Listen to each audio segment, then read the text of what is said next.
आदाब नाज़रीन, आप देख रहे हैं प्रोग्राम महकती सुबह और मैं हूं आपका होस्ट वहीद जिलानी। हर सुबह हम एक ख़ास शख्सियत की मुलाकात आपसे कराते हैं और ज़िंदगी के हर शोबे से जिन लोगों का कंट्रीब्यूशन है, चाहे एडमिनिस्ट्रेशन में है, चाहे आर्ट कल्चर में है, स्पोर्ट्स में है, हम ऐसी शख्सियत को लाते हैं जिन्होंने सोसाइटी की तरफ कंट्रीब्यूशन किया हुआ है और उस कंट्रीब्यूशन और उनकी शख्सियत पर हम बात करते हैं। आज हमने मदऊ किया है इस प्रोग्राम में, बहुत ही ख़ास मेहमान हमारे हैं, Jammu Kashmir academy of art culture languages के सेक्रेटरी जनाब भरत सिंह मनहास जी। भरत जी, आपका बहुत बहुत स्वागत है इस प्रोग्राम में। Thank you. भरत जी, आप जम्मू कश्मीर से हैं, आपने बहुत सारे इंटरव्यूज़ दिए हैं, आप एडमिनिस्ट्रेशन में हैं, एक बहुत की पोस्ट पे हैं आप, जो कि एक बहुत ही इम्पोर्टेंट डिपार्टमेंट है आर्ट कल्चर के हवाले से अगर बात करें तो। लेकिन उस पर भी बात करेंगे, एकेडमी के कामकाज पे बात करेंगे, लेकिन सबसे पहले हमारे व्यूअर्स की दिलचस्पी के लिए हम जानना चाहेंगे कि आपकी पैदाइश और इब्तदाई तालीम वगैरह, और आप जम्मू कश्मीर के किस इलाके से ताल्लुक़ रखते हैं, इसके बारे में हमें बताइए। मैं डोडा डिस्ट्रिक्ट से हूँ जी। मेरी पैदाइशी जो जगह है वो है घोआ मरमत। अच्छा। ये डोडा डिस्ट्रिक्ट में एक मरमत तहसील है जी। तो वहाँ की पैदाइश है, 1971 की पैदाइश है मेरी। बचपन मेरा उसी इलाके में जी। तो जब मैं कोई 3 साल की मेरी एज थी तो मेरे को पोलियो का शिकार हो गया। अच्छा। तो उस जमाने में उतने साधन भी नहीं थे और अवेयरनेस भी नहीं थी हमें। तो कोशिश की, फादर ने मेरे को जम्मू लिया, काफ़ी ट्राई की, लेकिन हम उसका इलाज नहीं कर पाए। जी। फिर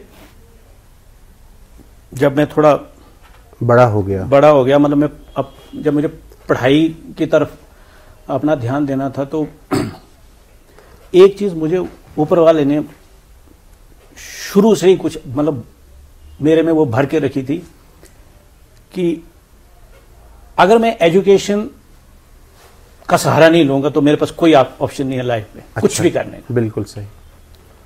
और मैं शुक्रगुजार हूं ऊपर वाले का। लोग न जाने क्या क्या मांगते हैं, मैंने बचपन से आज तक हमेशा ऊपर वाले से एक ही चीज मांगी है कि मुझे बुराइयों से दूर रखना। बहुत अच्छी बात। कोई भी बुरी आदत, कोई नशा, कोई बुरा एलिमेंट्स, जो समाजी जो बुराइयां हैं जी, मैंने हमेशा ऊपर वाले से एक ही मतलब मेरी दुआ मांगी है कि मुझे इन चीजों से दूर रखना। और आप यकीन करिए कि ऊपर वाले ने मुझे इतना नवाजा है, साथ दिया जी, मेरा मतलब हर स्टेज पे। आज की डेट में भी मैंने कोई नशा नहीं किया पूरी जिंदगी में। अच्छा। मैं हर चीज से अपने आप को दूर रख पाया, उसने मेरे को सपोर्ट किया। और शुरुआती जो मेरा पढ़ाई का सिलसिला था उसमें हमारे गांव में उतनी अच्छी मतलब एजुकेशन फैसिलिटीज नहीं थी जी। 1986 में मैंने मैट्रिक की जी। फिर मैं 11th-12th करने के लिए किश्तवाड़ चला गया जी। तो 11th-12th में भी हम मतलब अपने आप को उतना इम्प्रूव नहीं कर पाए जितना हम चाहते थे। फिर 89 में गवर्नमेंट डिग्री कॉलेज भदरवा में मैंने एडमिशन ली। और आप यकीन मानिए कि जो गवर्नमेंट डिग्री कॉलेज भदरवा ने मुझे दिया ना, अच्छा, वो मतलब मेरी जिंदगी का मतलब बदल के रख दिया उस कॉलेज ने। अच्छा। वहां हमें इतने अच्छे उस्ताद मिले हर स्ट्रीम के, हर सब्जेक्ट के, और मेरे को मतलब डिस्टिंक्शन के लेवल के मार्क्स आ गए। फिर जब जम्मू यूनिवर्सिटी में गए तो मेरे को केमिस्ट्री में मतलब मैंने फॉर्म भरा, वहां मेरे को अलॉट हो गया। अच्छा। बॉटनी में अप्लाई किया, वहां अलॉट हो गया। जूलॉजी में मैंने अप्लाई किया, वहां अलॉट हो गया। फाइनली मैंने बॉटनी में एमएससी की। मैंने अगस्त 92 में एडमिशन हुई हमारी यूनिवर्सिटी में, और हम 94 में वहाँ से फारुग हो गए। जनवरी 95 में हमारा रिजल्ट निकल गया। तो बीच में बीएड का फार्म भरा था, वो बीएड भी हो गया। और जून 95 से मैं टीचर का फार्म भरा हुआ था, तो टीचरी में मेरी सिलेक्शन हो गई। तो उसके बाद मैंने कोई 5 साढ़े 5 साल government higher secondary school, girls high school, उस्ताद की हैसियत से आपने काम किया। अच्छा, वो एक ऐसा फेज था कि मेरे को एजुकेशन की तरफ बड़ा लगाव था, मतलब पढ़ाई का जज्बा था, पढ़ाने का बहुत ज़्यादा इंटरेस्ट था। तो वहाँ मतलब बॉयज़ हायर सेकेंडरी के बच्चे भी मेरे पास आते थे, गर्ल्स हायर सेकेंडरी के भी बच्चे आते थे, और मैं उस पीरियड में मतलब एक्स्ट्रा एफर्ट करता था जी। उस एक्स्ट्रा एफर्ट जो मैंने लगाई अपनी एजुकेशन मतलब पढ़ाने के लिए, कि ताकि मेरी मतलब जो मेरे पढ़ाने का तरीका है इसको मैं काफ़ी अच्छे तरीके से इम्प्रूव करूं, और उसका मुझे बहुत बेनिफिट हुआ। अच्छा, इमीडिएट बेनिफिट क्या हो गया कि मेरे को कॉलेज का बॉटनी का पोस्ट निकला, स्टेट लेवल का कंपटीशन। जी जी। मैं उसी जो बच्चों को मैंने पढ़ाया था, और जो अपनी पीजी की मेरी अपनी पढ़ाई थी, और प्लस वो जो 4-5 साल बच्चों के साथ मैंने काम किया जी, मेरा कॉलेज में सिलेक्शन हो गया थ्रू पीएससी। अच्छा, as a lecturer? As a lecturer जी। और पहली पोस्टिंग मेरी एसपी कॉलेज श्रीनगर हुई। अच्छा, माशाल्लाह। मैं यहाँ एसपी कॉलेज श्रीनगर में रहा हूँ। यहाँ बटवारा में मेरा डेरा होता था, फैमिली साथ होती थी। अच्छा। और यहाँ हम ये मुगल गार्डन घूमते थे। उस वक्त यहाँ डबल डेकर बस होती थी। हाँ हाँ। उस जमाने में, ये 2000 की बात है। हाँ हाँ। तो बहुत अच्छा हमें वो टाइम मतलब गुजारा बहुत। और एसपी कॉलेज में पढ़ाया। यहाँ एक सर्वर साहब हमारे प्रिंसिपल होते थे जी। तो बहुत अच्छी मतलब कोऑपरेशन बहुत अच्छे तरीके से हुआ रहे। उसके बीच में मैंने ये केएस का जो मेरा एग्जाम था, हाँ बिल्कुल, ये भी मतलब इसके लिए कोई स्पेशल मेरी प्रिपरेशन नहीं थी। वही जो बच्चों को मैंने पढ़ाया था, वहाँ मैं बॉटनी भी पढ़ाई, वही आपको काम आया? वही काम आया। तो मैं मतलब विद मेरे पास रिजर्वेशन की कैटेगरी थी, लेकिन मैं ओपन मेरिट में क्वालिफाई कर गया 2001 बैच में। अच्छा। हमारे 207 कैंडिडेट सिलेक्ट हुए थे, मतलब सभी स्ट्रीम्स को मिलाकर, उसमें अकाउंट्स के भी थे, पुलिस के भी थे। 78th रैंक था मेरा। तो 2001 में आपने केएस क्वालिफाई कर दिया? KS qualify. तो केएस क्वालिफाई करने के बाद आपको कहाँ अपॉइंट किया गया? मुझे एक्साइज टैक्सेशन सर्विस अलॉट हुई उस वक्त। अच्छा। तो एक्साइज टैक्सेशन सर्विस में जो पहला मेरा पहले तो हमारी इंपा में 1-2 साल का वो ट्रेनिंग का रहता पीरियड, वो हुआ। उसके बाद मेरी पहली पोस्टिंग जो है वो उधमपुर में रही। मैं वहाँ 2 साल, 2003 से लेकर 2005 तक मैं उधमपुर में रहा। तो और कौन से महकमे आपको मिले? जब एक्साइज टैक्सेशन में मैं रहा 2010 तक जी, जनवरी 2010 तक एक्साइज टैक्सेशन में ही रहा। 2010 में मेरी प्रमोशन हो गई, तो मुझे प्रोजेक्ट अफसर DRDA रामबन में लगा जी। वहाँ मैं कोई 3.5 साल रहा। अच्छा। उसके बाद मैं फाइनेंस में मेरा ट्रांसफ़र हो गया, तो वहाँ फाइनेंस में मैं एडिशनल सेक्रेटरी रहा कोई 3 साल जी। उसके बाद मेरा ट्रांसफ़र हो गया जम्मू में डिप्टी कमिश्नर स्टैम्प्स के तौर पे। अच्छा। वहाँ भी कोई 3.5 साल में रहा। और वो जो मेरा वहाँ का पोस्ट था, उस पर मुझे बहुत मतलब काम करने का मौका मिला। बिल्कुल। अच्छा। खास करके उसमें मेरा जो जिससे मुझे बहुत ज़्यादा सेटिस्फेक्शन है कि कुछ हमारी शेयर मार्केट की कंपनियां थी जिनको स्टैम्प ड्यूटी वगैरह लगती थी, लेकिन उनसे किसी ने ली नहीं थी। अच्छा। तो मैंने कोई 8-10 करोड़ रुपए उनसे वो रिकवर करवाया, और जम्मू में बैठे बैठाए। वो महाराष्ट्र में है, वो बेंगलोर में है, वो दिल्ली में है। अच्छा। ऑनलाइन मेरा यहाँ से कम्युनिकेशन जाता था। ऑनलाइन में उनको एक्ट की कॉपी भेजता था, रूल की कॉपी भेजता था, और वो रिस्पॉन्ड करते थे जी। तो मैं उसको इसलिए ज़्यादा मतलब उस काम को इम्पोर्टेंस देता हूँ, क्योंकि वो काम मेरा ऐसा था जिसमें मुझे मेरे साथियों ने कहा था कि ये हो नहीं सकता आपसे। अच्छा। क्योंकि फिजिकली वो अवेलेबल नहीं है यहाँ कंपनी। उनका ऑफिस जम्मू में मौजूद नहीं। टफ काम था। हाँ। लेकिन मैंने वो एक ट्रायल के तौर पे कहा, मैंने कहा मैं इसमें काम करूंगा, और मैंने सिंगल हैंडेडली उसका डिस्पैच भी मैं अपने टेबल से लगाता था। अच्छा।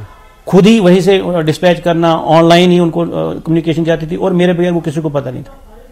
और खास सरकार को आपने एक अच्छा रेवेन्यू 8-10 करोड़ रुपए मेरा वहाँ रिकवर हो गया। मतलब फिर बाद में मेरे को तकरीबन कोई ना 30-40 लाख रुपए मंथली उधर से रेवेन्यू आने लगा। अच्छा। तो मैं अपनी मतलब वो एक बड़ी मुझे सेटिस्फाइंग अपना रहा है सर्विस का, कि वहाँ मैं कंट्रीब्यूट कर पाया। अच्छा। और जो मेरी मतलब माइंड में चल रही थी चीज कि मैं ये अगर इस तरीके से कर लूँ तो वो ट्रांसलेट हो गया एक्चुअली। हाँ। उसको मैं एग्जीक्यूट कर पाया, तो वो मुझे बड़ा सेटिस्फाइंग है।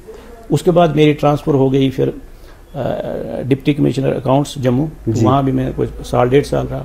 उसके बाद प्रमोशन हो गई, तो फिर मैं additional commissioner tax planning state tax department में रहा, वहाँ कोई 10 महीने मेरे को मौका मिला काम करने का। तो उसके बाद मेरी मई 2022 में जी यहाँ एज सेक्रेटरी कल्चर गया। भरत जी, यहाँ हम आपके लिए एक तोहफा पेश करते हैं गाने की सूरत में। प्रोग्राम में एक गाना देखते हैं, उसके बाद आपसे गुफ्तगू ज़रूर जारी रखते हैं। तो नाज़रीन, आइए देखते हैं गाना। ये हमारे जम्मू कश्मीर सरकार के department of information and public relation की पेशकश है। ये गाने के बाद हमारे आज के ख़ास मेहमान भरत सिंह जी से गुफ्तगू जारी रखते हैं।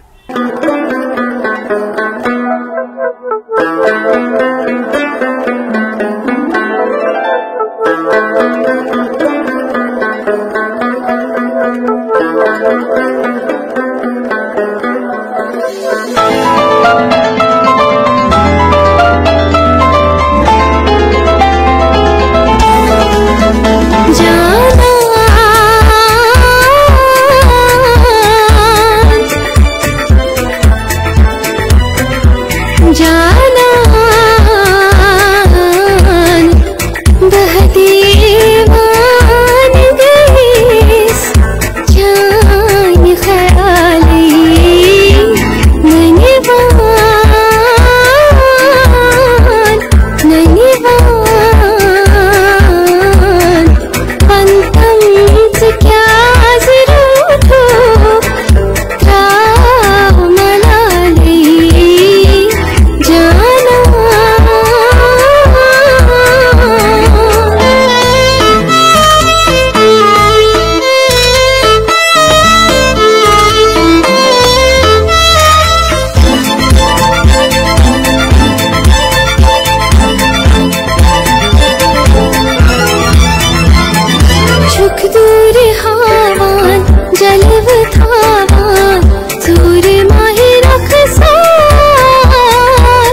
आपका स्वागत है। उम्मीद है आपको ये गाना पसंद आया होगा, हमारे मेहमान को भी ये गाना पसंद आया होगा।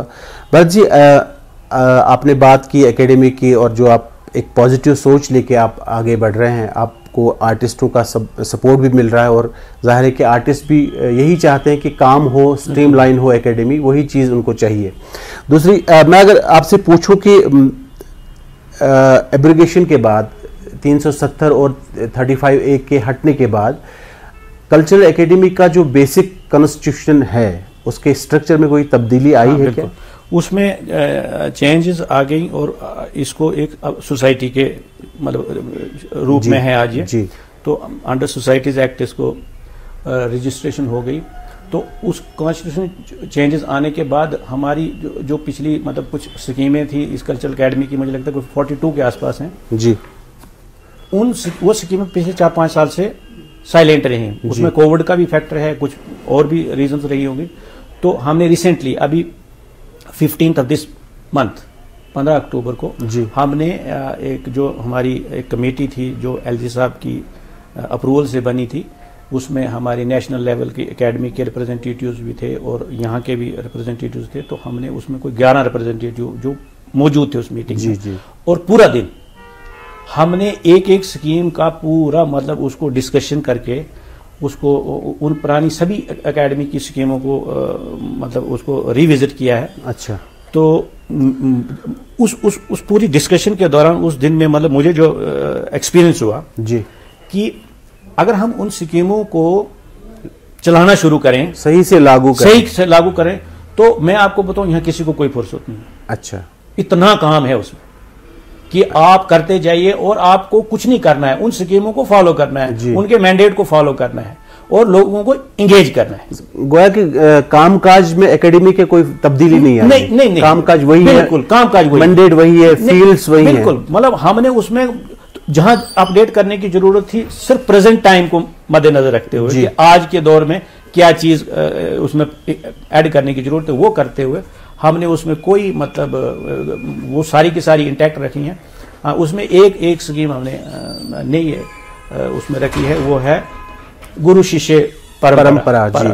तो वो उस स्कीम के पीछे भी हमारा सोच ये है कि जो हमारी ट्रेडिशनल जो चीजें मतलब जो आर्ट फॉर्म्स हैं यानी वो पास ऑन हो जाएं कमिंग जनरेशन की तरह, तो कुछ तो नहीं तो लुप्त हो जाएंगी। बिल्कुल सही है, उनको एक्सटिंक्ट होने का है, क्योंकि अगर आप उसका केयर नहीं करेंगे तो सही है, वो खत्म ही हो जाएंगी। हाँ। तो वो एक मतलब नई ऐड कही है, और उसमें भी मुझे लगता है कि मतलब जहां भी उसमें भी हमने कोई मुझे लगता है 20-25 आर्ट वो है डिफरेंट फॉर्म जो उसमें इंक्लूड किए, और भी कोई अगर होगी जो मिस हो गई वहां से उसका भी प्रोविजन रखा है कि अगर रह गई है तो उसको भी उसमें इंक्लूड, वो स्कीम्स होगी लागू। बिल्कुल। अच्छा, मतलब हमने उसको रखा हुआ है। तो जैसे अथॉरिटीज का अप्रूवल आ जाएगा तो मेरे को लगता है कि अगर वो स्कीमें जब हमारी मतलब एक्शन में आ जाएंगी जी, जब हम उनको करेंगे तो आपके तीनों जो फील्ड है यहाँ मतलब थिएटर वाला पार्ट देख लीजिए आप, लिटरेचर वाला पार्ट, वो स्कीमें आपके तीनों फील्ड्स की जी।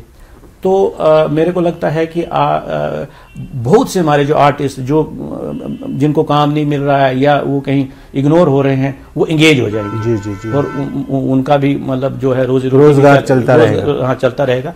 और क्या होगा कि एक मैसेज भी सोसाइटी को जाएगा कि नहीं है कुछ अब काम हो रहा है। सर, यहाँ एक ब्रेक का वक्त हुआ चाहता है हमारे इस प्रोग्राम में। ब्रेक के बाद आपसे गुफ्तगू जारी रखते हैं।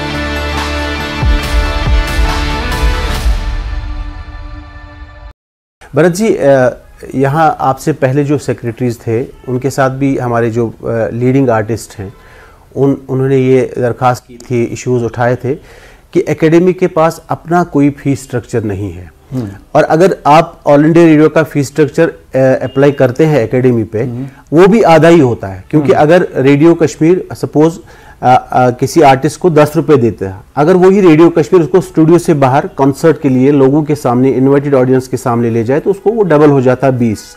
लेकिन एकेडमी अगर ऑल इंडिया रेडियो का ही अप्लाई करते हैं रूल, लेकिन जब आप उनको देते हैं तो सिर्फ 1.5 देते हैं रेडियो का।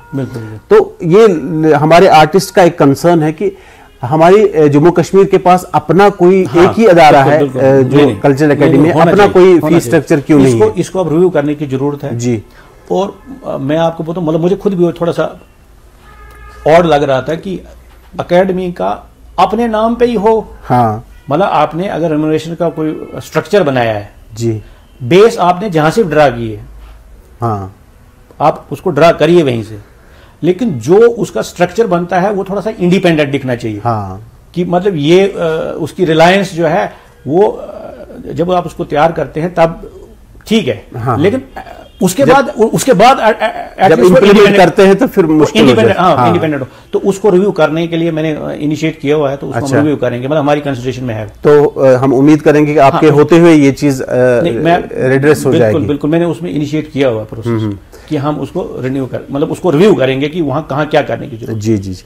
तो ये भी एक खुशाइंद बात है कि अगर फी उनको पूरी मिले हमारे फनकारों को तो वो एक अच्छा, थोड़ी सी कंफ्यूजन भी रहती है ना। हाँ, कंफ्यूजन, एक एडमिनिस्ट्रेटिव कंफ्यूजन भी है। वही कह रहे थे कि अगर रेडियो का ही फी इनको अप्लाई करना है तो पूरा करें ना फिर। बिल्कुल बिल्कुल। तो वो भी आधा देते हैं, तो उसमें उसको रिव्यू करने का एक मैकेनिज्म है। हाँ, mechanism, we will follow that mechanism. जी जी जी। भरत जी, एक ऑर्गेनाइज्ड एक कल्चरल कैलेंडर होता है हर एक सकाफती अदारे के पास, जो कल्चरल इंस्टीट्यूशंस हैं। बिल्कुल। लेकिन हमने पिछले, आपके पहले भी, ये मैं आपके आते हुए नहीं कह रहा हूं कि ये पिछले साल, बहुत साल से ऐसा ही चल रहा है कि कोई मुरतब किया हुआ कैलेंडर नहीं है साल का कि इस महीने में हमें ये एक्टिविटी करनी है, इस महीने में ये फेस्टिवल होगा, आज ट्यूलिप फेस्टिवल होगा, आज अनंतनाग में फेस्टिवल होगा, जो कि बाकी स्टेट्स में हमने देखा हिंदुस्तान की कि डेट्स फिक्स हैं। अगर किसी भी आर्ट फॉर्म का कोई भी फेस्टिवल करना है, चाहे लिटरेरी है, थिएटर का है, म्यूजिक का है, वहां डेट अपने फिक्स है, बजटिंग की हुई है, उसमें कितना पैसा चाहिए वो पहले से पास होता है। लेकिन हमारे जम्मू कश्मीर में ऐसी कोई बात अभी तक नहीं दिखी। मुझे लगता है इसकी पॉसिबल एक रीजन ये रही होगी कि जो ये हमारी स्कीम्स हैं ये साइलेंट थी पिछले कुछ पीरियड से, तो अब कैलेंडर बनाने से पहले प्री रिक्विजिट है कि स्कीम्स का अप्रूवल हो, बहुत जरूरी है। उसका मतलब जो रिविजिट उसको करना था, उसका रिव्यू करना था। अब जैसे वो रिव्यू होकर, मतलब वो अप्रूव होकर हम उसको नोटिफाई करेंगे जी, तो ये कैलेंडर बनाने का तो मैं, मतलब मेरे मन में भी है ये जो आप बात बोल रहे हैं कि इसको एक फिर शेप दे देंगे हम, कि जरूरी नहीं है कि हम हर चीज को फिक्स करें, लेकिन बाय एंड लार्ज बहुत सी चीजों को हम फिक्स कर सकते हैं। जी जी। एक थोड़ा सा उससे एक आउटलाइन बनी रहती है कि आपको कब किस मंथ में क्या करना है। उसमें एडिशन हो सकती है कि आपको अगर कोई और बीच में कुछ करने की जरूरत पड़ गई तो वो कर लें, लेकिन जो बड़े फेस्टिवल्स हैं वो फिक्स होने चाहिए, करेंगे इसको। या कोई थिएटर फेस्टिवल है, म्यूजिक फेस्टिवल, उससे क्या होता है कि आर्टिस्ट को भी थोड़ा सा वो पता रहता है कि इसमें क्या होना है, और आपके ऑफिस को भी पता होगा कि इसमें कितना पैसा जाना है, उतने हिसाब से आप डिमांड, वो तो हर किसी के लिए वो अच्छा है ना। एक मुनज्जम तरीके से, एक ऑर्गेनाइज्ड वे में हो जाए तो वो बहुत अच्छी बात। इस पे करेंगे। सर, आपने पब्लिकेशंस की बात की, ये सुनने में आया कि कुछ जो शिराज़े एकेडमी पब्लिश करती थी बहुत साल से, जब से एकेडमी वजूद में आई है, कुछ लैंग्वेजेस के, पर्टिकुलर लैंग्वेज के शिराज़े छपने बंद हो गए हैं, ये सही है? अगर है तो वजह क्या है? मैं आपको बात बताऊं, 2-3 साल से कुछ भी पब्लिश नहीं हुआ। हाँ, तो अब सोसाइटी में तो मैसेज, ये मेरे को किसी और ने भी कहा, हाँ, कि वो पूछते हैं कि यार वो बंद हो गए क्या? हाँ, तो ऐसा नहीं है, मतलब वो निकले हैं इसमें। हाँ, तो वो उसी तरीके से, मतलब सभी जो हमारे बीच में कोविड आया और भी कुछ चीजें आई, तो इसलिए काम रह गया। कोई तब्दीली नहीं। अच्छा, कोई तब्दीली नहीं, उनको वह ऐसा ही रखा है। अच्छा, बिल्कुल, और वो उसी तरीके से, मतलब रिव्यू के बाद भी उसमें कोई तब्दीली नहीं। सर, इसलिए मैंने ये पूछा कि ये जो शिराज़े हमारे कल्चरल एकेडमी के बहुत जरूरी है, क्योंकि ये हमारे नए राइटर्स के लिए एक बहुत बड़ा प्लेटफॉर्म है, इसमें कोई शक ही नहीं। क्योंकि जब उनका कलाम, चाहे वो अंग्रेजी में लिखे, हिंदी में लिखे, डोगरी में लिखे या कश्मीरी में लिखे, जरूरी है। जब तक उनको एनकरेज न करें तब तक वो कंसर्न था नए राइटर्स का कि ये शिराज़े वगैरह। किसी और ने भी कहा जी ऐसा ये बंद तो नहीं हो गया, ऐसा कुछ नहीं है, वो बिल्कुल कंटिन्यू है। सर, जब से ये society as a society register हुई है कल्चरल एकेडमी, पहले यहाँ एक रिवायत थी, एक रिवाज था कि एक सेंट्रल कमेटी होती थी, एक फाइनेंस की कमेटी होती थी, एक जनरल काउंसिल हुआ करता था, लेकिन वो तो आज भी हैं। लेकिन अभी जो हम देख रहे हैं कि अभी क्या ये कमेटीज तरतीब दी गई हैं सारी, जो मतलब इसको जब ये इसका कॉन्स्टिट्यूशन चेंज हुआ तो उसमें ये प्रोविजंस हैं। अच्छा, अभी पूरी कमेटीज तरतीब नहीं हुई, अगर नहीं हुई तो कब तक हो सकती हैं ये? क्योंकि कमेटीज के जो फैसले हैं ना आर्टिस्ट के हित में होते हैं। मैं आपको बताऊं, इसमें एक ही जो कंसर्न जो अभी जो हम फेस कर रहे हैं वो है एडवाइजरी कमेटीज जी। तो एडवाइजरी कमेटीज का हम शॉर्टली, मतलब वो ना उसको उसकी मतलब हर फील्ड की जो एडवाइजरी कमेटी बोर्ड जो है वो बनेगा, हर लैंग्वेज की, हाँ उसका जो हर कंपोनेंट है मतलब उसकी वो अलग अलग वो बना रहे हैं। तो जैसे ही वो एडवाइजरी कमेटीज बन जाएंगी तो अब आपको दिक्कत नहीं आएगी, क्योंकि रूट अब है एडवाइजरी कमेटी। और बिल्कुल ये सही भी है कि अगर हम सोसाइटी एक एकेडमी है, सोसाइटी में रजिस्टर होगी तो कुछ रूल्स रेगुलेशन में चेंज आता है, तो इसके लिए इंप्लीमेंट करने में, बनने में थोड़ा सा टाइम तो लगता है, थोड़ा सा टाइम लगता है। लेकिन मैं आपको बोलूं, अब ये जितनी स्कीमें हैं जी, जैसे 40-42 स्कीमें हैं, इनको रूट करना है उसी एडवाइजरी कमेटी। हाँ, तो जैसे ही मतलब जैसे हर लैंग्वेज की एडवाइजरी कमेटी होगी या कोई और जो कंपोनेंट है हमारा उसकी एडवाइजरी कमेटी होगी, तो जैसे ही एडवाइजरी कमेटी मतलब कॉन्स्टिट्यूट हो जाती है जी, तो फिर कोई इशू नहीं है, फिर कोई मतलब ये रहेगा ही नहीं इसमें कि कोई रुकावट नहीं रहेगी। तो ये कमिटीज आपको कब तक लगता है कि तरतीब दी जाएगी? आज भी हम इस पे काम कर रहे थे जी, तो शॉर्टली मुझे लगता है थोड़ा सा इसमें क्या है कि कुछ फीडबैक हमें थोड़ा सा वो इकट्ठा किया हमने, तो मतलब we are on the job. ठीक है, क्योंकि एडवाइजरी कमेटी का बनना बहुत जरूरी है, बहुत जरूरी है, बहुत जरूरी। सर, यहाँ एक ब्रेक का वक्त हुआ चाहता है हमारे इस प्रोग्राम में, ब्रेक के बाद आपसे गुफ्तगू जारी रखते हैं। तो नाजरीन, आप देख रहे हैं प्रोग्राम महकती सुबह। आज हमारे मेहमान हैं भरत सिंह जी, जो सेक्रेटरी हैं कल्चरल एकेडमी के। इस ब्रेक के बाद उनसे गुफ्तगू जारी रखते हैं।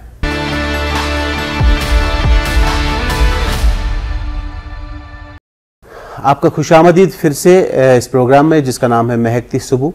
आज हमारे ख़ास मेहमान इस प्रोग्राम में हैं Jammu Kashmir academy of art, culture and language के सेक्रेटरी जनाब भरत सिंह मनहास जी। भरत जी, जो ये एक चेहरा है हमारी सोसाइटी का, कल्चर एकेडमी, क्योंकि बाकी जो सकाफती इदारे हैं, दूरदर्शन है, रेडियो है, उनका कंट्रोल जो है वो बाकी मिनिस्ट्रीज़ में है, लेकिन जो ये हमारा अपना डिपार्टमेंट है एक ही है, Jammu Kashmir academy of art, culture and language.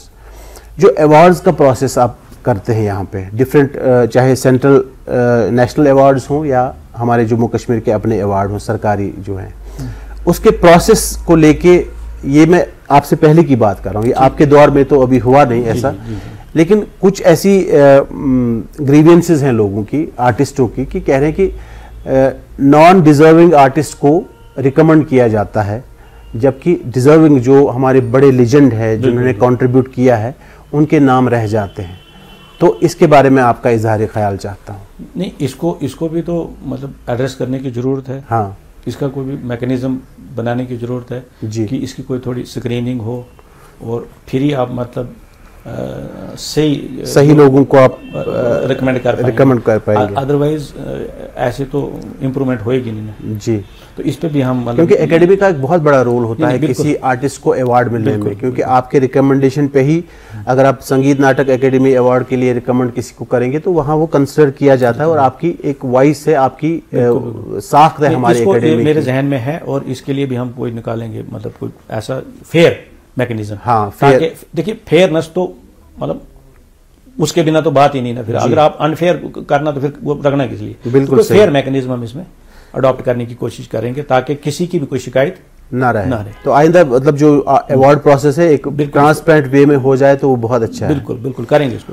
दूसरा एक आपसे गुजारिश है कि बहुत साल से कोविड हुआ, बीच में एब्रिगेशन के वजह से जो हमारा कामकाज रुका पड़ा था, कोविड ने 2-3 साल हमारे खाए, हर डिपार्टमेंट में, हर क्षेत्र में हुआ। लेकिन यहाँ एक अच्छी स्कीम थी, हमारे ओल्ड एज आर्टिस्ट को एक पेंशन मिलती थी, और जो हमारे जो कल्चरल ये जो हैं एसोसिएशंस हैं, ऑर्गेनाइजेशंस हैं, उनको थोड़ा बहुत ग्रांट मिलता था ताकि वो अपनी कल्चरल एक्टिविटीज़ बरकरार रखें। वो कुछ साल से आपके आने से पहले वो बंद हो पड़ी हैं, तो उसके बारे में आपका ये उन 42 में ये भी है, ये शामिल है। तो हम उम्मीद करेंगे कि मतलब ये 42 का पार्ट है जी। तो अब आउटकम जैसे अथॉरिटी से अप्रूव होकर आएगी, हाँ, तो पब्लिक डोमेन में आ जाएगी जैसे नोटिफाई होंगी। लेकिन कुछ नहीं, मैं कहता हूँ जो भी आपने बात रखी ना जी, ये कल्चरल एकेडमी की ऑलरेडी नोट्स में नहीं, मतलब नहीं, स्कीमों का ही पार्ट है। अच्छा, ये ऐसा नहीं है कि मतलब आज कोई हमने नई स्कीम इंट्रोड्यूस करनी है, ये पुरानी स्कीम है, सिर्फ ये साइलेंट थी। हाँ, उनको एक्टिवेट करना है। हाँ, लेकिन वो जो 3 साल या 4 साल का जो गैप रहा, मैंने आपको बताया नहीं कि जो 42 की 42 जो हमारी स्कीम में ये भी है और ये भी लागू हो जाएगी, ये भी लागू हो जाएगी, ये भी। अच्छा सर, दूसरा एक सिलसिला था यहाँ एकेडमी का, जो भी अच्छे काम करने वाले कल्चरल जो सोसाइटीज़ हैं या क्लब्स हैं या जो इंडिविजुअल्स हैं, कल्चरल एक्टिविटीज़ हैं, उनके साथ एकेडमीज़ बहुत अच्छे प्रोग्राम्स कोलैबोरेट करती थी, उनको सपोर्ट करती थी।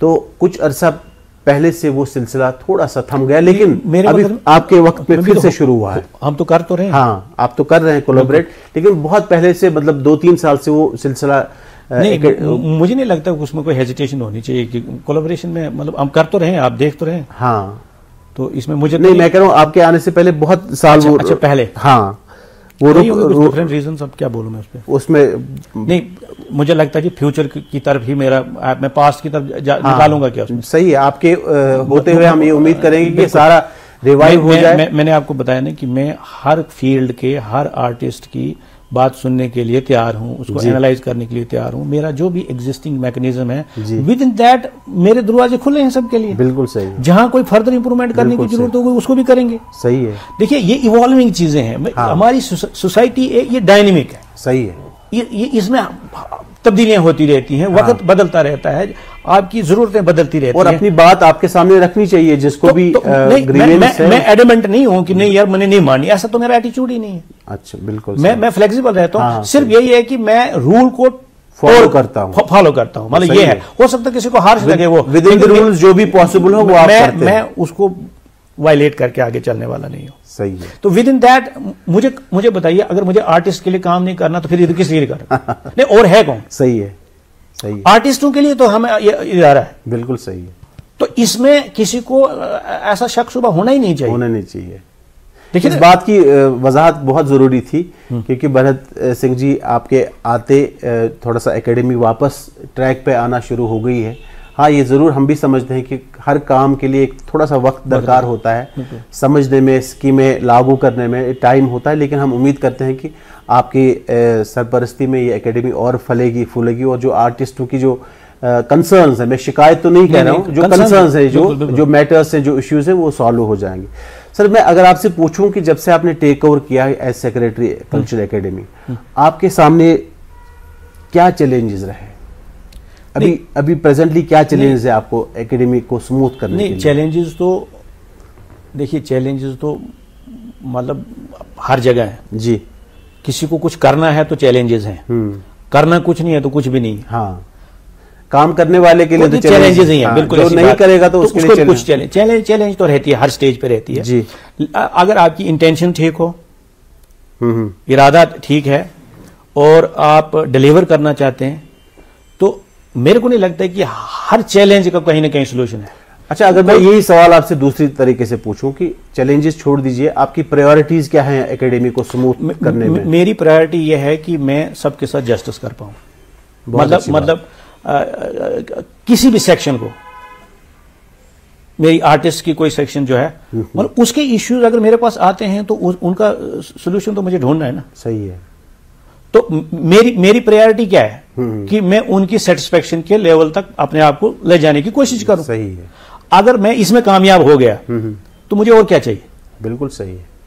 देखिए ना, अब उनके जेन्युइन कंसर्न्स हैं, तो अगर आपको वो कंसर्न्स दिख रहे हैं, एनालाइज करने हैं, अपने रूल रेगुलेशन में बिठाने हैं, और इंटेंशन रखनी कि यार इसका कोई वे आउट निकालना है। सपोज करिए किसी इशू का सोल्यूशन मेरे दायरे में नहीं है, हाँ, तो नेक्स्ट फोरम में रखेंगे। हाँ, बिल्कुल, जो हायर अप से उनके सामने रखेंगे बात। अगर किसी का जेन्युइन काज है जी, तो उसको एड्रेस करना तो हमारा काम है ना। सही है। मुझे बताइए फिर किसने करना? हाँ, और इसी के लिए ये अदारा है। मैं तो ये मानता हूं कि मतलब हर बंदे को, हर लेवल के जो भी ऑफिसर्स हैं या जो दूसरे लोग इस काम के साथ जुड़े हैं जी, अगर इसको सोसाइटी के एंगल से हम देखें कि सोसाइटी सुप्रीम है, we should get guided by the society. सही है। We are for the society. बिल्कुल सही है। जब मैं सोसाइटी को आगे रखता हूं, मुझे कंफ्यूजन नहीं रहती है। मुझे सिर्फ समझना है कि यार ये सोशल काज है।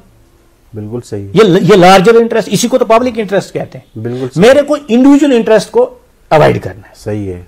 जब मैं पब्लिक इंटरेस्ट को फॉलो करूंगा और पब्लिक इंटरेस्ट को आगे रखूंगा, किसी इंडिविजुअल इंटरेस्ट पे मतलब उसको मोटिवेशन नहीं मेरा होगा और मैं पब्लिक इंटरेस्ट को मद्देनजर रख के कोई भी स्टेप लूंगा, मेरा स्टेप गलत कैसे हो सकता? सही है, कैसे हो सकता? बिल्कुल सही नहीं होगा, गलत नहीं होगा। हाँ। क्यों? It is for the larger good. बिल्कुल सही। अब जब लार्जर गुड के लिए कोई भी आप एक्शन करेंगे, प्रपोज करेंगे, तो मेजॉरिटी को समझ तो आएगी कि यार ये किसके लिए, उसकी एक्सेप्टेंस भी होती है, एक्सेप्टेंस होती है जी। तो मतलब इस सोसाइटी का इतना बड़ा दायरा मुझे इसके साथ दिखता है जुड़ा हुआ है जी, कि मतलब जहां इतनी वैरायटी है, इतना समझने के लिए इतना कुछ है, अंडरस्टैंड करने के लिए इतना कुछ है, उसको अप्रिशिएट करने की जरूरत है, उसको प्रमोट करने की जरूरत है, उसको सपोर्ट करने की जरूरत है। तो मैंने कहा मैं एंजॉय कर रहा हूं इसको। मतलब मैं चैलेंजेस है, इवन देन मैं कहता हूं कि it is a learning for us. Yes, we are learning. Yes yes. तो इसी लर्निंग प्रोसेस में मतलब थोड़ी सेटिस्फेक्शन भी होती है कि यार हमने कुछ किया, हाँ। हम कर पाए। देखिए मैकेनिज्म तो सरकार का है, रूल रेगुलेशंस अथॉरिटी बने हुए हैं, बिल्कुल सही, हमें तो फॉलो ही करने हैं ना। हाँ। फॉलो ही करने हैं। सबसे बड़ी बात आपने कही कि इंसाफ करना है, इंसाफ कब तक पहुंचना है। जैसे आपने बोला कि मतलब प्रायोरिटी क्या है, मैं कहता हूं कि अगर मैं हर जो भी आर्टिस्ट हमारे कल्चरल एकेडमी के साथ जो उसकी उम्मीदें हैं, जो वो एक्सपेक्टेशंस रखता है कि मुझे मेरी प्रॉब्लम का सोल्यूशन यहां निकलेगा, हाँ। अगर मैं वो सोल्यूशन निकालने में कामयाब हो गया, उसकी सेटिस्फेक्शन, मैं जेन्युइन की बात कर रहा हूं। सही है, जेन्युइन की बात बिल्कुल सही। तो अगर मैं वो उसका सोल्यूशन उसको देने में कामयाब हो गया, उसकी जो रिक्वेस्ट थी उसको विद इन नॉर्म है, उसको अगर मैं हल किया और उसकी रिक्वेस्ट मानकर उसकी बात पूरी कर दी जी, व्हाट एल्स इज नीडेड। नहीं, बिल्कुल सही। नाजरीन, आप देख रहे हैं प्रोग्राम महकती सुबह। आज हमारे मेहमान हैं भरत सिंह जी, जो सेक्रेटरी हैं कल्चरल एकेडमी के। इस ब्रेक के बाद उनसे गुफ्तगू जारी रखते हैं।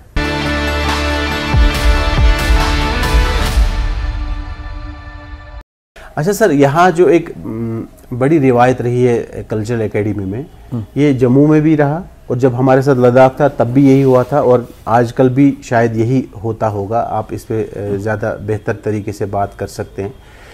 जो भी हमारे शोरा हजरात हैं, मैं लिटरेचर सेक्टर की बात कर रहा हूँ, उनकी अगर अच्छा शायर है, उनकी किताबें आप छापते हैं, चाहे डोगरी में है, कश्मीरी है, पहाड़ी है, गोजरी है, जितनी भी हमारी लैंग्वेजेस हैं एकेडमी के अंडर जितनी भी आती हैं, और वो किताबों की सूरत में उनका कलाम प्रिजर्व रहता है, वो शायर का कंट्रीब्यूशन भी कहीं ना कहीं दिखता है।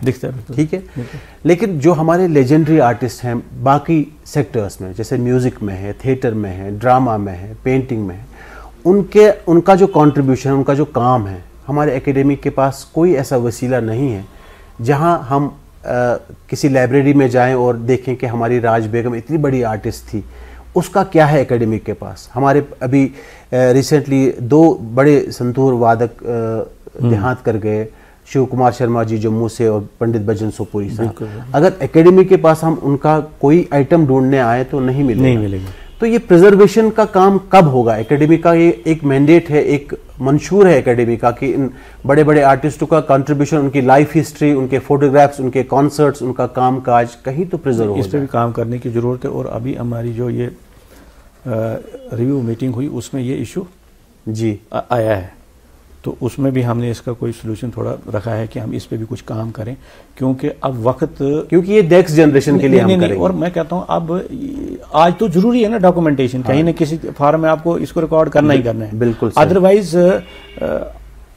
ये मिलेगा ही नहीं इनका काम। तो इस पे जरूर, मतलब ये नहीं है कि हमारे नोटिस में नहीं है जी, इट इज इन और नोटिस, तो हम इसका भी कुछ वे आउट निकालेंगे। वो उसके साथ वही डिजिटाइजेशन का, हाँ कुछ ना। और मुझे लगता है आजकल सोशल मीडिया का जमाना है, मॉडर्न मीन्स ही आप इसको अपनाएंगे और इसको रिकॉर्ड करने का वो सिस्टम को तैयार करेंगे जिसमें ये चीजें बहुत जरूरी है हमारी सोसाइटी के लिए। और खासकर ये वक्त की जनरेशन के लिए वक्त की जरूरत है जी। जितने बड़े शायर हैं, बड़े कलाकार हैं, एकेडमी के अपना कुछ होना चाहिए उनके पास, एक बड़ी लाइब्रेरी बननी चाहिए जहां उनका। मैं आपको बताऊं, हमने कोशिश करी है कि हम कोई मॉडर्न मीन्स ही यूज करें, हाँ, ताकि वो हमारे पास अवेलेबल रहे और जो इजीली एक्सेसिबल हो। जो मतलब कोई भी, मान लीजिए अगर मैं इसको इलेक्ट्रॉनिक फॉर्म में रिकॉर्ड करता हूं जी और अपनी वेबसाइट पर डाल देता हूं, तो प्रिजर्व हो गया जी। हाँ। वहां से कोई भी उसको ले सकता है। बिल्कुल बिल्कुल सही। तो हमने ये मतलब ये नहीं है कि ये इशू हमारे नोटिस में नहीं है। अच्छा, ये भी है आपके पास कि इस पे काम करना है और एकेडमी का एक अच्छा, मैंने आपको बताया इसके लिए मॉडर्न मीन्स ही हम अडॉप्ट करने और मॉडर्न मीन्स का एक अलग सा सेल भी बने ताकि कुछ करेंगे, कोई अभी वो वर्कआउट करना है। हाँ, बट ये है कि इनिशिएट करना है। इस साल इनिशिएट करेंगे तो शायद अगले साल तक कुछ ना कुछ हाँ बिल्कुल। दूसरा सर ये है कि एकेडमी का जो हमने देखा कि हमेशा मूड होता है कि फेस्टिवल करने का, ठीक है, लेकिन फेस्टिवल्स आप करते हैं, थिएटर फेस्टिवल करते हैं, आप ड्रामा फेस्टिवल करते हैं, लेकिन म्यूज़िक फेस्टिवल्स की रिवायत बहुत कम है। इसकी क्या वजह है? क्योंकि म्यूज़िक में भी हमारा सूफियाना है, हमारा ट्रेडिशनल म्यूज़िक है, हमारा फोक म्यूज़िक है, हमारा लाइट क्लासिकल म्यूज़िक है। ये म्यूज़िक फेस्टिवल्स की रिवायत कब बनाएगा एकेडमी? ये कब, मतलब हम हर वक्त हर साल देखते हैं कि एकेडमी ने जी बेस्ट थिएटर आर्टिस्ट को अवार्ड दिया, बेस्ट राइटर को दिया, थिएटर में फेस्टिवल हुआ था, 20 थिएटर प्ले हो गए, लेकिन म्यूज़िक वालों को आप इस खाते में क्यों नहीं लाते हैं? उनको मौका नहीं मिला। फेस्टिवल की सूरत में म्यूजिक वाले नहीं आते क्योंकि ये भी एक सेलिब्रेट करने की चीज है। नहीं, अब आपने इसको थोड़ा लाया मेरे नोटिस में जी, तो इस पे भी गौर करेंगे जी। ऐसी कोई बात नहीं। मैंने आपको पहले शुरू में कहा कि मेरा तो ओपन है सबके लिए कि कोई भी सजेशन, सुझाव, और आपका तो बिल्कुल लॉजिक है, बिल्कुल सही, मतलब ये पैरेलल है उनके। हाँ, ये तो कह रहे हैं म्यूजिक ही ज्यादा चलता है, म्यूजिक आर्टिस्ट ज्यादा हैं इन्वॉल्व, एकेडमी के साथ अटैच ज्यादा लोग हैं, ठीक है। इनका भी एक सेलिब्रेशन हो हर साल, जो कैलेंडर मैंने आपसे कहा उसमें एक म्यूजिक फेस्टिवल का भी वो प्रोग्राम कर सकते हैं, तो इसमें कौन सी बड़ी बात है? सही है, कोई बात है नहीं। बात यही है कि सिर्फ इसको नोटिस में लाने की है और इस पर ध्यान देने की है कि भाई इट इज रिक्वायर्ड। जी जी जी, तो किया जा सकता है। सर, आप जाते जाते आपका कोई मैसेज हमारे खासकर जो हमारे आर्टिस्ट या आर्ट फील्ड से जुड़े लोग हैं, आप क्या कहना चाहेंगे? आर्टिस्ट के लिए मेरा मैसेज यही रहेगा कि मैं सेक्रेटरी के हैसियत से इवन मेरा जो मोबाइल है ना, वो 24 घंटे ऑन होता है जी। बहुत से लोग मुझे मोबाइल पे बात करते हैं जी, मेरी पेमेंट उस प्रोग्राम की नहीं रही है, मैं उसको नोट करके रखता हूं। अब कोशिश ये करता हूं कि यार मैं हर किसी की कॉल अटेंड करूं, अगर किसी की नहीं कर पाया तो बाद में उसको इधर से कॉल बैक करता हूं जी। और अब आप यकीन मानिए आपके दरवाजे सबके लिए खुले हैं। नहीं, मैं बताता हूं, मुझे मतलब मैं इसमें मेरे को क्या एक्सपीरियंस होता है जी। जो चीज मुझे वो आर्टिस्ट डायरेक्टली कन्वे करता है जी, वो उसके अलावा कोई दूसरा नहीं कन्वे कर पाए। अच्छा, हाँ। उससे मुझे जो फीडबैक मिलता है, वो जैसे अपनी बात रखता है, अपने मसले का वो बताता है कैसे कैसे हुआ था, क्या हुआ था, जो इंफॉर्मेशन वो मुझसे शेयर करता है, वो उसके बगैर मुझसे कोई कर ही नहीं सकता। हाँ, अपना केस प्लीड करता है आपके सामने। तो मैं उसको अप्रिशिएट करता हूँ, रिस्पॉन्ड करता हूँ, और उससे मुझे काफी जानकारी मिलती है और मैं मतलब उसकी सोल्यूशन निकालने के लिए फिर रास्ते निकालता हूँ। तो मेरा मैसेज यह है कि मेरे दरवाजे खुले हैं जी। जिस आर्टिस्ट की भी जो भी परेशानी है, यकीन मानिए मैं एंजॉय करता हूं इस सिचुएशन को। क्यों? इसमें वैरायटी है। हाँ हाँ।